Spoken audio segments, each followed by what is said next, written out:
Hello and welcome to a new episode of Lights, Camera, Conversation. And today's theme is talking about sport. Sport in film, sport in documentaries, sport in fiction, and how it works and how it translates versus obviously watching the real thing live. So Tom, I think sports documentaries, whether it's a film or a series, work so much better than something that's fictional. 100%. Sport in general, I think my favourite thing that works the best is the Chicago Bulls series on Netflix a few years ago, The Last Dance. Yeah. Where it just tells the story of the Chicago Bulls, of their dynasty, as they would say, of winning all the titles they did in the early to mid-90s of Michael Jordan, Scottie Pippen. Who else? What's their name? Can't remember the rest of the guys. But they were the main two. Yeah, they were. So it's the two that I know. I don't really know much about basketball. Yeah. Dennis Rodman, that was it. One of the greatest defensive players of all time.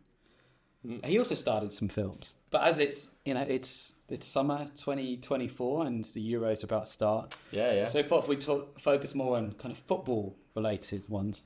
So you were just telling me just now before we press record about some fictional films. Yes. What are they called? So I've seen, I haven't seen that many, but I've seen Goal. I've just seen the first Goal film. It's a trilogy, isn't it? It's a trilogy, yeah. I've not seen it, but what happens? I was told the second two films are just not really worth watching, but it's funny how bad they are. But the first one I thought was not bad. It kind of follows the story of a guy from South America travels to Newcastle to try out, and eventually, spoilers alert, eventually gets into the first team and plays with Alan Shearer, which is... What? Yeah.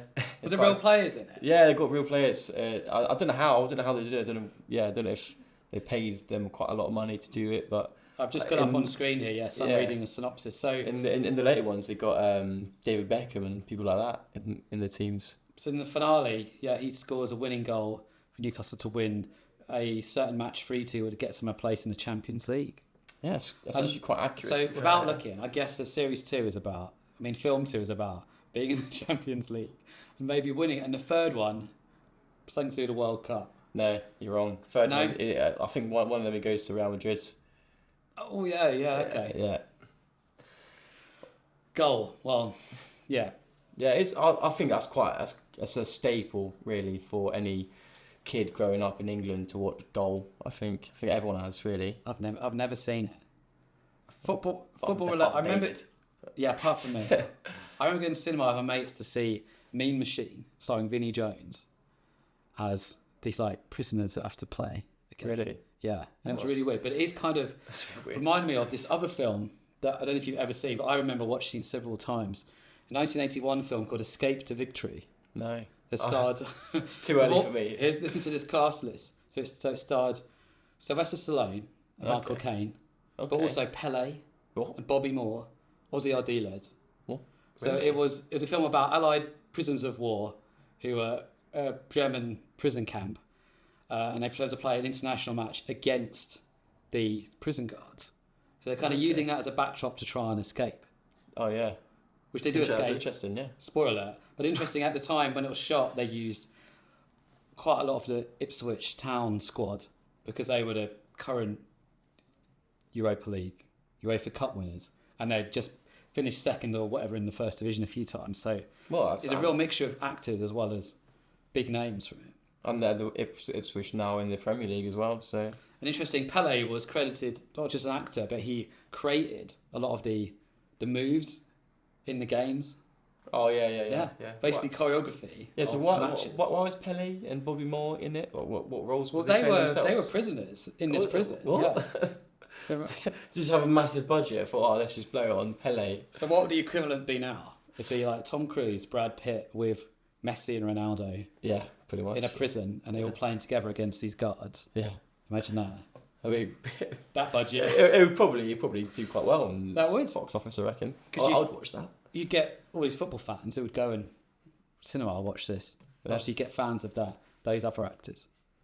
Or maybe Ryan Gosling, he would definitely. Yeah, Ryan Gosling over Tom Cruise. I don't like Tom Cruise. Right, so in that story, Sylvester Stallone plays the goalkeeper.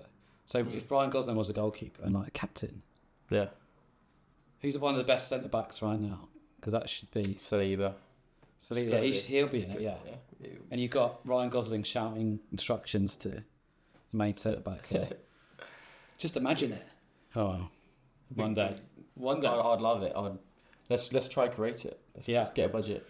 Another interesting film that I've seen today. It's very obscure. It was made in 2006, and it's called Zidane: A 21st Century Portrait. So what they did was What, a fiction film? no. So when Zidane played for Real Madrid at that time, they filmed him with 17 cameras, just the whole match against Villarreal in April of that year at the Bernabeu. So it's 17 cameras that were just on him from all around different parts of the pitch. Okay, yeah. And the whole film is just 90 minutes. It's just watching. It's just the whole match, just following Zidane. I mean, if you're trying to learn football, it's probably quite a good thing to watch. But see, that's interesting. For you. You've got all this huge amount of cameras and crew, but you have absolutely no idea what's going to happen in the game, what it's going to be like. But what's interesting was Zidane got sent off in the last few minutes of the game in a brawl. Yeah, the game was 2-1 to Madrid, but he didn't score. Oh, and he just got sent off. It's a bit of a bad game to record then, isn't it? So he didn't even finish the match. So I'm sure it just ends with him just going down the tunnel. Punching someone.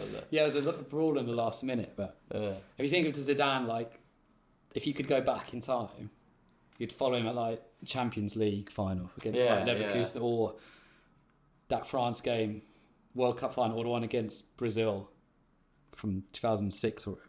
Yes, it's such a random game against Villarreal, and just a league, La Liga league game. Yeah. Was it mid-season or end of season? Did it matter? It was April 2005. Oh, right. Towards the end of the season. Yeah, could matter. It's interesting. We found out why they chose that match. It must have been quite an important match. Maybe UEFA didn't let them. Yeah, maybe they didn't let them do a Champions League game or something because you think that's got more at stake. A Champions League. Yeah. Final. Semi-final. Final. Yeah. Because they won quite a few surely back then. Yeah, he won a few, didn't he? Yeah, of course. Real Madrid. But yeah, anything else that you think works well? Because we're talking about more documentary stuff. Yeah, I've watched because I'm being an Arsenal fan myself. I've watched the All or Nothing Arsenal series, and I found it's really good just to know a bit more about the insides of the club. Like it kind of portrays itself as being quite open, but I don't know how open it actually is. Is a lot of it drama? Is it for the cameras, or is it quite? So I've not actually seen any of these because there are quite a few All or Nothing series, isn't there? All about American football teams and their baseball ones and so on, and following New Zealand All Blacks and stuff. Is it just over a course of a season? Pretty much, yeah. Right. As you get to see all the team talks at half time. It basically just goes through basically the whole season, going through game by game. Kind of gives you a bit of highlights of the game and then the team talk. And it's quite dramatic. It's quite good, I think. And I've done a bit of research, and when I was watching All or Nothing, Arsenal weren't a very good side because the year before. What year was that when it was filmed? So it's filmed in the 2021-22 season, and the year before we came 8th with 61 points, and that year we came 5th, which is a lot better, and then the year after came 2nd.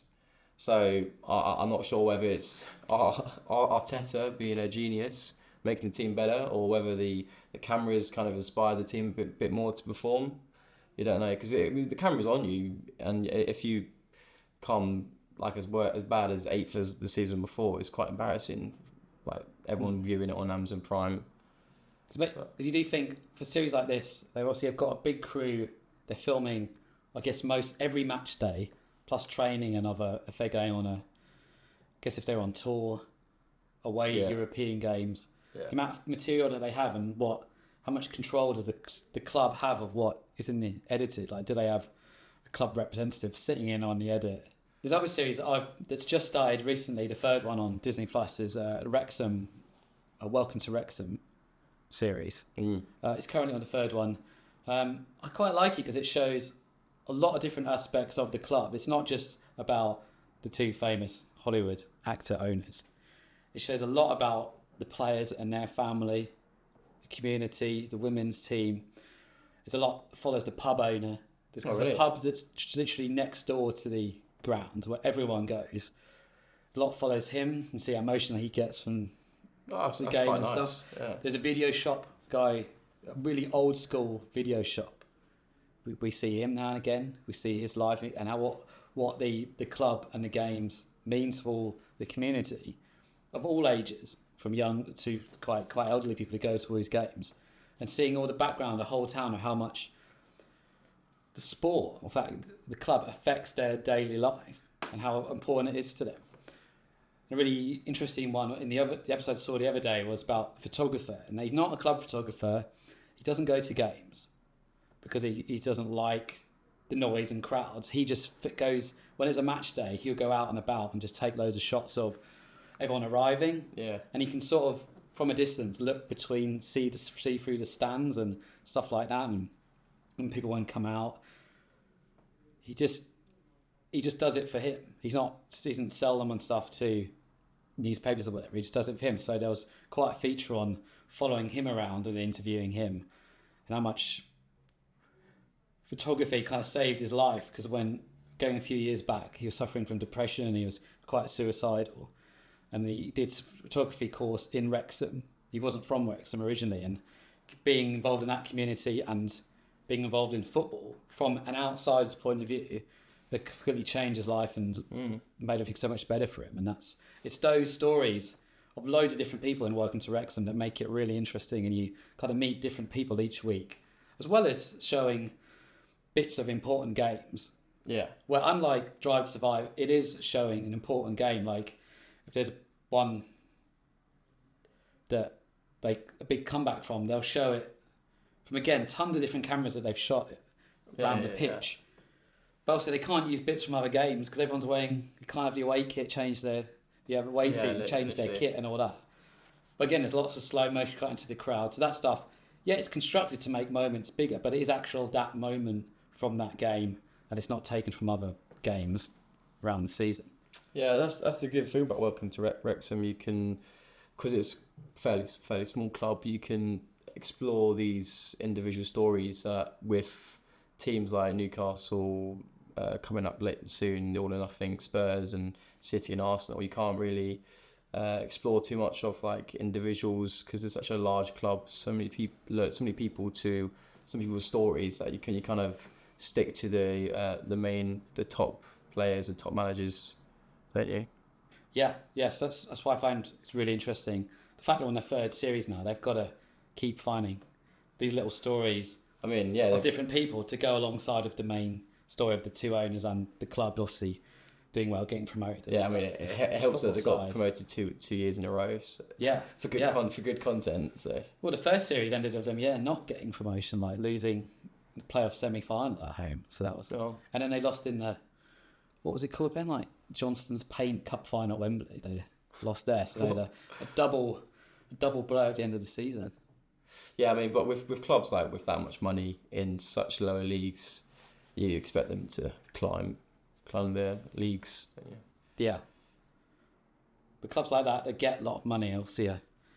Everyone's just jealous. They'd rather be to their club. So when people moan about it, you're like, you would mind if it happened to your club. No, you wouldn't. No. It's like that Paddy Power advert.